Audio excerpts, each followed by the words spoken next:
नमस्कार, recipes with तारामध्ये तुमचे सर्वांचं स्वागत आहे. तर आज आपण नवरात्री स्पेशल खूप छान अशी रेसिपी बनवणार आहोत. त्याआधी तुम्ही माझ्या चॅनल सबस्क्राईब नसेल केलं तर नक्की सबस्क्राईब करा. चला तर सुरुवात करू. साबुदाणा थालीपीठ.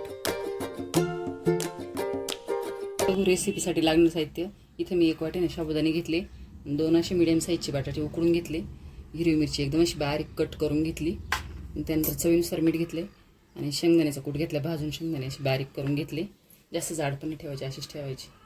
सगळ्यात पहिल्यांदा इथे पॅन गरम करून घेतला, त्यामध्ये आपण साबुदाणे ना थोडे भाजून घेऊ. थोडे आपल्याला फक्त 5 ते 1 मिनिट ना चांगले भाजून घ्यायचे. तर साबुदाणे पण आता भाजून झाले. आता ये ना थंड व्हायला ठेवून तोपर्यंत आपण आपला बटाटा आहे ना तो किसून घेऊ एकदम बारीक. तर इथे मी बटाटा पण असा किसून घेतलाय आणि आता साबुदाणे पण थंड झाले. तर आता मिक्सरच्या भांड्यात टाकून याची बारीक आहे ना पावडर तयार करून घ्यायची. आता साबुदाण्याची पण एकदम अशी बारीक पावडर करून घेतली. एकदम बारीक पण होत नाही, ती रवाळ राहते. त्यामध्ये आपण जो आता किसलेला बटाटा आहे तो घालून घ्यायचा. त्यानंतर शेंगदाण्याचा कूट,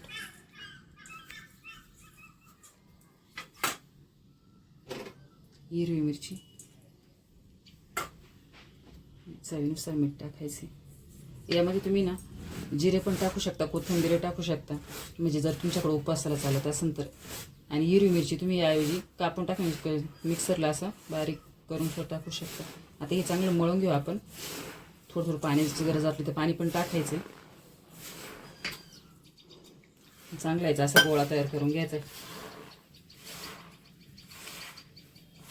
मी अशा प्रकारे ना मी मळून घेतलेलं आहे आणि आता आपल्याला झाकण ठेवून ना 15 ते 20 मिनिटांना भिजून द्यायचं आहे. आपण यामध्ये साबुदाणा घातलाय ना त्यामुळे तो भिजला पाहिजे. 10-1 मिनिटं 15-20 मिनिटं झाली मी भिजत ठेवलं होतं. ते छान असं भिजलं. परत पाणी टाकून एकदा आपल्याला ते ना असं मळून घ्यायचं.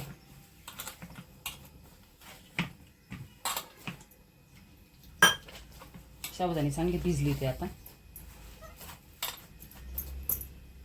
आणि आपण एक असं प्लॅस्टिकचा कागद घ्यायचा, त्याला थोडं तेल लावायचं.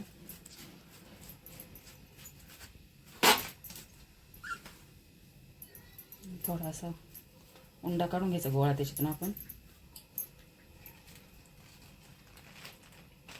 ते ना थापून घ्यायचं. आपल्याला ते चिरणारच आहे पण तरी असं व्यवस्थित असं थापून घ्यायचं. तर मी अशा प्रकारे ते थापून घेतलंय आणि इकडं पॅनमध्ये तेल टाकून पॅन पण गरम केलाय.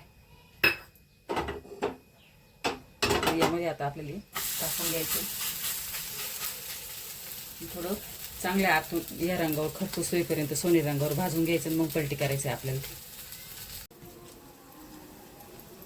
तर अशाच प्रकारे मी दुसरे पण थापून घेते याच्यावर. ते गोल तर काय होणार नाही, आपल्याला ते चिरणारच आहे, पण आपण थोडं थोडं असं साईडनं दाबून आहे ना व्यवस्थित करून घ्यायचं. आता मी उलटून घेतलं आहे अशा प्रकारे. खालून भाजून झालं. आता दोन्ही खालच्या बाजूने पण आपल्याला असंच भाजून घ्यायचं आहे. आता तर अशा प्रकारे ना आपले साबुदाणे थालीपीठ तयार झाले. तुम्ही बघू शकता खूप छान अशी आणि कमी तेलकट. तुम्ही पण या पद्धतीने नक्की करून बघा. खूप छान अशी रेसिपी. व्हिडिओला लाईक करा, शेअर करा आणि चॅनलला सबस्क्राईब करा. व्हिडिओ पाहिल्याबद्दल सर्वांचे धन्यवाद.